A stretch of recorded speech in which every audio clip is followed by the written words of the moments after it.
내가 뭔 짓을 한 걸까요? 인생이 갑자기 막장 드라마 1타 강사 과정 듣는 기분이야. 아니, 듣는 것도 아니고 주인공으로 캐스팅 당했는데 대본도 없이 막장으로 찍는 기분이랄까요? 어디서부터 잘못된 건지. 아니다. 잘된 게 하나도 없지. 내 이름은 최수연. 올해 32. 이름처럼 예쁘게 살고 싶었는데 현실은 정말 암울하네요. 3년 전 서울에서의 꿈 같은 삶을 정리하고 남편을 따라 청주로 내려왔습니다. 국적이던 응급실을 떠나 낯선 시골 마을의 작은 학교 양호실에 자리를 잡았죠. 마치 제 인생도 달팽이가 기어가듯 모든 게 더디고 답답하게만 느껴졌습니다. 사실 제 꿈은 화려한 응급실을 누비는 능숙한 간호사였습니다. 총각을 다투는 긴박한 상황 속에서 환자의 생명을 구하는 그런 역동적인 삶을 꿈꿨죠. 하지만 현실은 차갑기만 했습니다. 이곳에서 저는 그저 낡은 양호실에 놓인 붙박이 가구처럼 따분하고 정적인 일상을 반복하는 존재일 뿐이었습니다. 매일같이 아이들의 사소한 상처를 돌보고 감기 환자에게 약을 나눠주는 단조로운 일상이 이어졌습니다. 밤늦도록 응급 환자를 돌보던 서울에서의 삶과는 너무나도 다른, 마치 시간이 멈춘 듯한 나날들이었습니다. 처음에는 이곳 생활도 나름 보람이 있었습니다. 해맑은 미소를 지으며 양호실 문을 두드리는 아이들은 얼마나 사랑스럽던지요. 선생님하고 쪼르르 달려와 제게 안기는 모습을 보면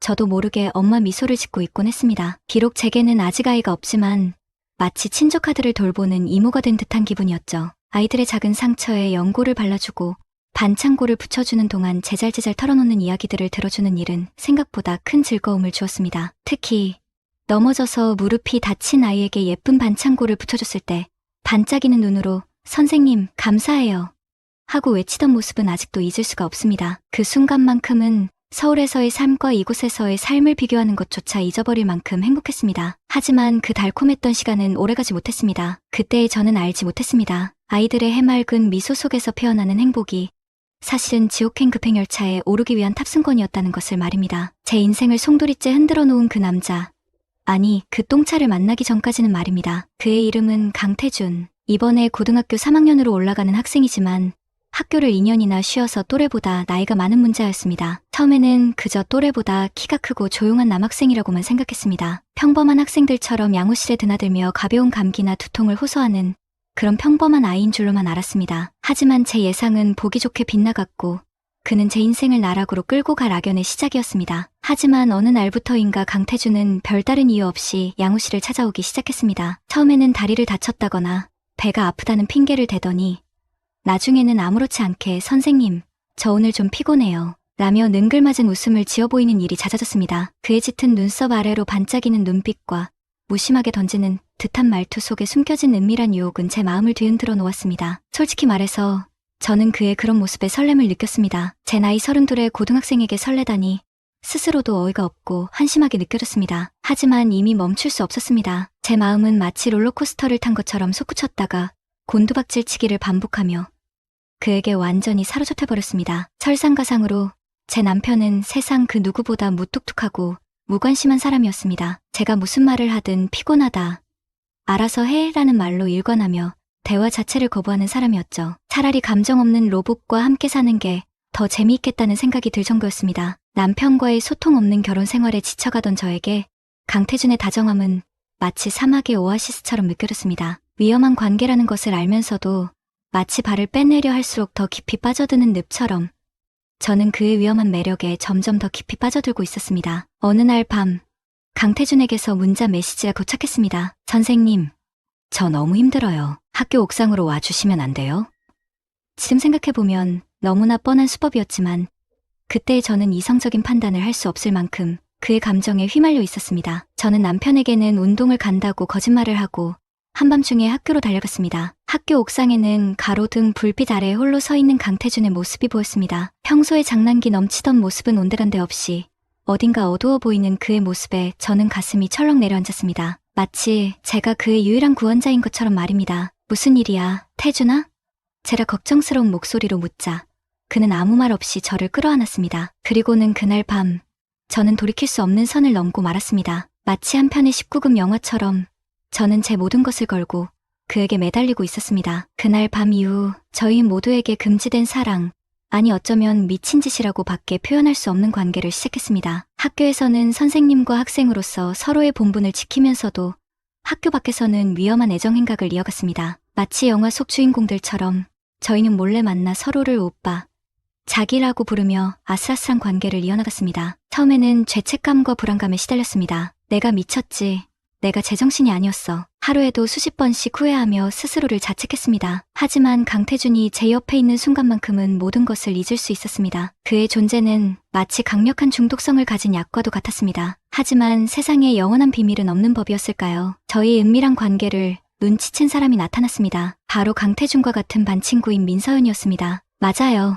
민서연이라는 아이였죠. 처음에는 그저 조용하고 공부 잘하는 평범한 학생인 줄 알았습니다. 그런데 알고 보니 그 아이가 바로 강태준과 예견인 사이였다는 것을 알게 되었습니다. 어쩐지 그 아이는 처음부터 저를 볼 때마다 묘하게 날카로운 눈빛을 보냈습니다. 마치 독을 품은 뱀처럼 차가운 시선으로 저를 쏘아보는 듯한 느낌을 지울 수 없었습니다. 그러던 어느 날 민서연이 갑자기 저에게 옥상으로 오라는 메시지를 보냈습니다. 강태준이 저를 옥상으로 불렀을 때와 너무나도 똑같은 패턴에 소름이 돋았지만 저는 왠지 모르게 그 아이가 무슨 말을 할지 궁금했습니다. 그래서 저는 결국 옥상으로 향했습니다. 옥상에 도착하자 민서연은 예상치 못하게 정중한 태도로 저에게 다가왔습니다. 선생님, 시간 괜찮으세요? 마치 저를 진심으로 걱정하는 듯한 말투였지만 저는 그 아이의 눈빛에서 섬뜩한 기운을 느낄 수 있었습니다. 선생님, 이제 그만 태준이랑 만나세요. 민서연은 가식적인 미소를 지우고 단호한 목소리로 말했습니다. 무슨 말이니, 서연아? 저는 순간 당황해서 모르는 척 되물었지만 이미 제 목소리는 잔뜩 겁에 질려 떨리고 있었습니다. 민서연은 그런 저의 반응을 비웃기라도 하듯 차가운 눈빛으로 저를 쏘아보며 말했습니다. 태준이랑 선생님, 두 분이 어떤 사이인지 제가 다 알고 있어요. 더 이상 모른 척할 생각 없어요. 그러니까 지금 당장 그만둬요. 태준이는 선생님이 생각하는 것처럼. 민서연의 말이 채 끝나기도 전에 다른 학생들이 옥상으로 올라오는 소리가 들렸습니다. 저희는 어쩔 수 없이 대화를 멈추고 서로를 경계하는 듯한 눈빛만 주고받았습니다. 민서연의 말은 마치 날카로운 비수처럼 제 가슴에 박혔습니다. 순간 머리를 한 대 얻어맞은 듯 정신이 번쩍 들었습니다. 내가 지금 도대체 무슨 짓을 하고 있는 거지? 저는 양호 선생님입니다. 아이들을 돌봐야 할 의무가 있는 사람입니다. 그런데 지금 저는 어린 학생과 위험한 사랑에 빠져 헤어나오지 못하고 있었습니다. 정신 나간 어른이 따로 없었습니다. 그날 이후 저는 강태준을 의도적으로 피하기 시작했습니다. 일부러 양호실 문을 잠그고 지냈고 강태준이 보내는 문자에도 일절 답장하지 않았습니다. 처음에는 마음이 너무 아팠습니다. 제 손으로 직접 제 사랑에 목을 조르는 것 같아 괴로웠습니다. 하지만 시간이 지날수록 차츰 후련해지는 것을 느꼈습니다. 제가 옳은 선택을 했다는 것을 깨달았습니다. 이제라도 정신을 차리고 제 자리로 돌아가야 한다고 다짐했습니다. 하지만 제가 그렇게 쉽게 태준에게서 벗어날 수 있을 거라고 생각한 것은 큰 오산이었습니다. 태준이는 제가 생각했던 것보다 훨씬 집착이 강한 아이였습니다. 제가 관계를 정리하려는 기색을 눈치채자 태준이는 곧바로 저를 협박하기 시작했습니다. 학교에 우리 사이를 알리겠다고 했습니다. 제가 두려움에 떨며 그의 요구에 응할 거라고 생각했겠죠. 하지만 저는 더 이상 잃을 것이 없었습니다. 오히려 모든 것을 잃고 새롭게 시작하는 편이 나을 것 같다는 생각마저 들었습니다. 좋아, 학교에 알려. 난 어차피 학교 그만둘 거니까. 저는 태준이의 눈을 똑바로 쳐다보며 말했습니다. 제 단호한 태도에 당황한 기색이 역력했습니다. 아마 제가 이렇게 강하게 나올 거라고는 예상하지 못했던 것 같습니다. 하지만 태준이의 광기는 여기서 끝이 아니었습니다. 며칠 뒤 밤늦은 시간에 누군가 배를 쉴 새 없이 눌러댔습니다. 불길한 예감에 현관문으로 다가가 인터폰 화면을 확인하는 순간 저는 소스라치게 놀랐습니다. 화면 속에는 다름 아닌 강태준의 얼굴이 보였습니다. 누구세요? 저는 두려움에 덜덜 떨리는 목소리로 애써 태어난 척 울었습니다. 저예요, 선생님. 태준이에요. 저 남편분이랑 할 말이 있어서 왔어요. 태준이는 섬뜩한 미소를 지으며 말했습니다. 이 미친놈이 이제는 제 남편까지 끌어들이려는 건가?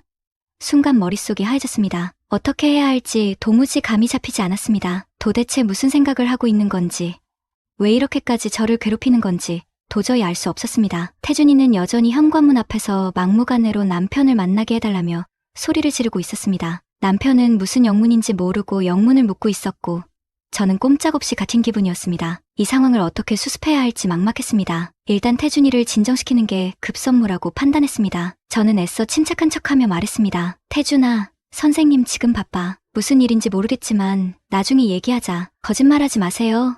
남편분이랑 같이 있는 거 다 알아요. 태준이는 눈이 완전히 돌아 있었습니다. 제 말은 들리지도 않는 것 같았습니다. 오히려 제가 변명할수록 더욱 흥분하는 것 같았습니다. 쾅.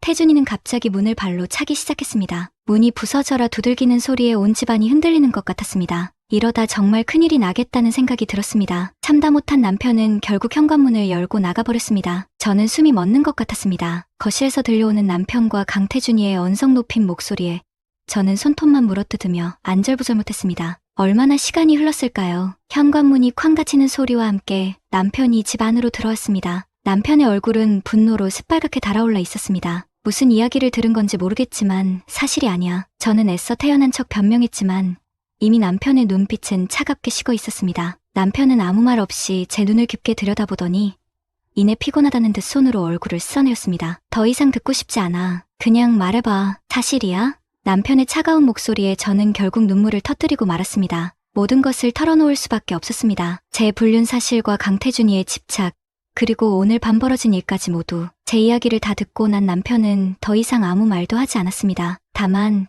그의 공허한 눈빛은 모든 것을 잃은 사람처럼 허망해 보였습니다. 그날 밤 남편은 저에게 아무런 말도 하지 않은 채 서재로 들어가 버렸고 저는 죄책감과 두려움에 휩싸인 채 밤을 지새워야 했습니다. 남편은 결국 이혼 서류에 도장을 찍었습니다. 남편 측 변호사를 통해 전해 들은 그의 말은 짧고 냉정했습니다. 이혼 사유, 재산 분할 모두 양보할 테니 위자료 청구 소송은 하지 않겠습니다. 다만 이혼 후 다시는 제 눈앞에 나타나지 마세요. 학교에도 제 불륜 소문이 퍼지는 건 순식간이었습니다. 학부모들의 항의 전화와 메신저 알림은 끊이지 않았습니다. 아이들을 가르치는 교사라는 사람이 뻔뻔하게 불륜이라니요?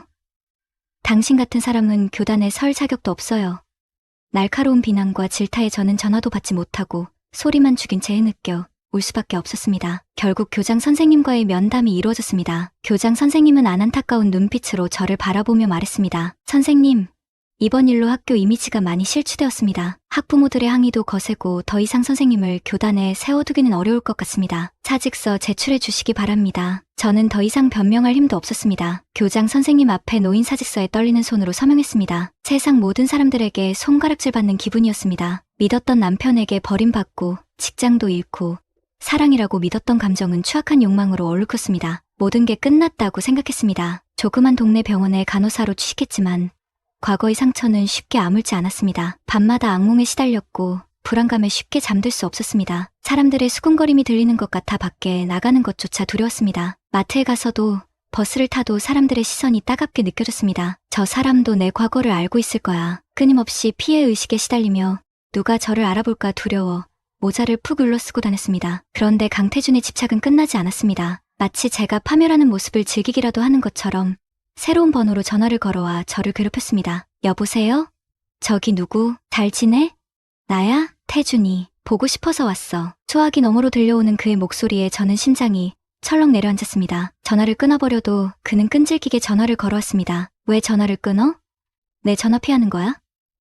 다시는 너 못 보는 줄 알았는데 이렇게 다시 만나게 되네. 그의 집착은 시간이 갈수록 더 심해졌습니다. 어느 날 밤 늦은 퇴근길에 누군가 저를 따라오는 기분이 들었습니다. 불안한 마음의 걸음을 재촉했지만 그 사람도 따라서 속도를 높였습니다. 심장이 미친 듯이 뛰기 시작했습니다. 그리고 골목길에 들어서는 순간 그 사람이 제 앞을 가로막았습니다. 가로등 아래 드러난 그의 얼굴은 다름 아닌 강태준이었습니다. 오랜만이야. 나 보고 도망간 거야?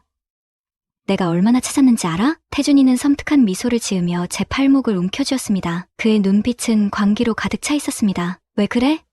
너도 나 사랑하잖아. 아니라고 하지 마. 그의 소나기에 갇힌 채 발버둥 치는 순간 서연이의 말이 머릿속을 스쳐 지나갔습니다. 그 사람 강태준, 그는 미쳤어. 저는 강태준의 광기에서 벗어날 수 있을까요? 두려움에 온몸이 떨렸습니다.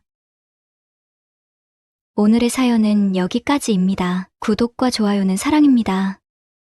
저는 전업주부로 매일 아침마다 바쁜 하루를 시작합니다. 아침 일찍 출근하는 남편을 위해 아침밥을 준비하고 옷을 준비한 뒤 곧바로 어린이집에 가야 하는 아이를 씻기고 준비시켜 차에 태워보내는 일까지 아침에 해야 할 일이 참 많죠. 그 후 집으로 돌아오면 남편과 아이가 남긴 흔적을 정리하고 나면 집안일을 마친 후에야 비로소 제게 주어지는 휴식 시간이 시작됩니다. 비록 오후가 되면 다시 저녁 준비와 아이를 데리러 가야 하는 일이 시작되지만 그 몇 시간의 휴식이 저희 삶에서는 유일한 낙이었습니다. 저도 한때는 회사를 다니며 커리어를 쌓아가는 게 꿈이었지만 아이를 낳고 경력이 단절된 뒤에는 저를 찾아주는 회사가 없었습니다. 휴식 시간에 사색을 하며 지나간 꿈을 그리워했습니다. 어느 날 아침 아이를 어린이집에 보내기 위해 집을 나서는데 같은 또래의 아이를 데리고 나오는 옆집 남편을 만났습니다. 옆집 남편은 준수한 외모에 상냥한 웃음을 지으며 인사하는 모습이 보기 좋았지만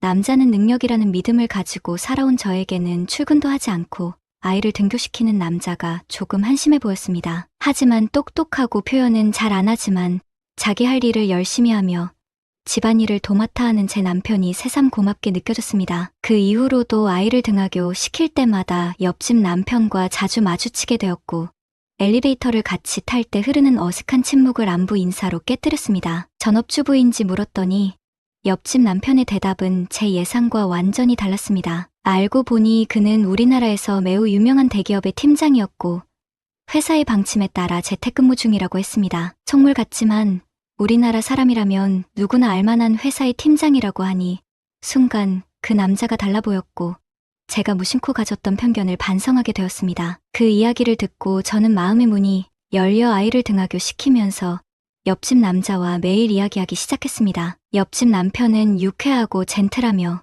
이야기가 잘 통했습니다. 너무 잘 통해 이야기가 끊이질 않았고 심지어 하루는 집 앞에서 10분 넘게 이야기하다가 서로 아쉬워하며 각자의 집으로 들어가는 일도 있었습니다. 마음 같아서는 아무도 없는 집에 초대해 더 이야기하고 싶었지만 남편과 아이를 생각하며 참았습니다. 하루가 지날수록 옆집 남편과 이야기할수록 제 마음에 이상한 감정이 느껴지기 시작했습니다. 옆집 남편과 이야기하고 집에 들어오면 제 아래가 축축해져 있었고 제 남편에게서는 느낄 수 없는 욕정이 타오르기 시작했습니다. 그렇게 며칠 옆집 남자를 생각하며 아무도 없는 집에서 욕구를 혼자 해결하던 중에 저는 이성의 끈을 놓아버리고 용기를 내기로 했습니다. 어떻게든 옆집으로 찾아가서 그 남자를 안아버리고 싶었습니다. 평소 비누 만드는 취미가 있던 저는 비누 선물을 하기 위한 핑계로 옆집으로 찾아갔습니다. 벨을 누르자마자 나온 옆집 남편은 비누를 들고 찾아온 저를 보자 당황한 눈빛을 보였지만 이내 무언가를 결심한 듯 집으로 들어오라고 했습니다. 비누를 선물하고 차를 마시며 이런저런 이야기를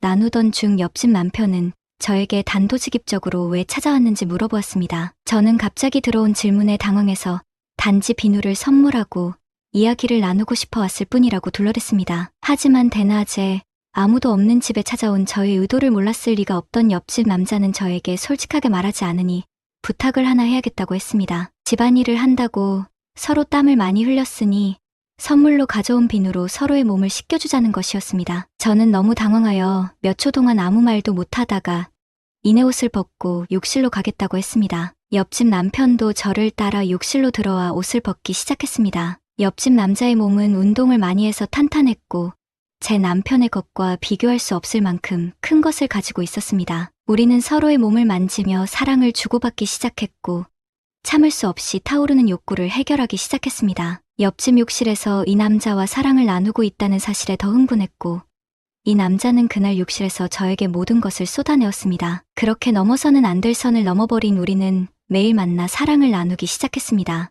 이미 넘어버린 선인지 보이는 게 없었습니다. 우리는 남편과 아이를 보낸 뒤 집으로 초대해 안방 침대에서 사랑을 나누고 또 아내와 아이가 없는 옆집 거실 소파에서도 사랑을 나누었습니다. 아이를 등교시키고 올라오는 엘리베이터에서부터 서로의 몸을 만지며 집으로 들어가 사랑을 나누는 일이 반복되었습니다. 우리는 더 과감해지기 시작했습니다. 오전에만 단둘이 사랑을 나누는 게 아니라 우리는 저녁에 산책을 하겠다고 나와 모텔로 가는 일도 있었고 그 남자의 차 안에서도 사랑을 나눈 뒤 아무 일 없다는 듯 집으로 돌아갔습니다. 제 남편과 문을 나서다 옆집 부부를 만났을 때 저는 남편 몰래 옆집 남편에게 사랑을 담은 눈빛을 보냈습니다. 남이 하면 불륜이고 내가 하면 로맨스라는 말이 이렇게 마음에 와닿을 수 없었습니다. 얼마 동안 보이는 것 없이 열정적으로 사랑을 나누며 영원히 행복할 것 같던 우리에게 문제가 생겼습니다. 옆집 남편의 재택근무가 끝나버렸습니다. 그 남자는 출근을 하게 되었고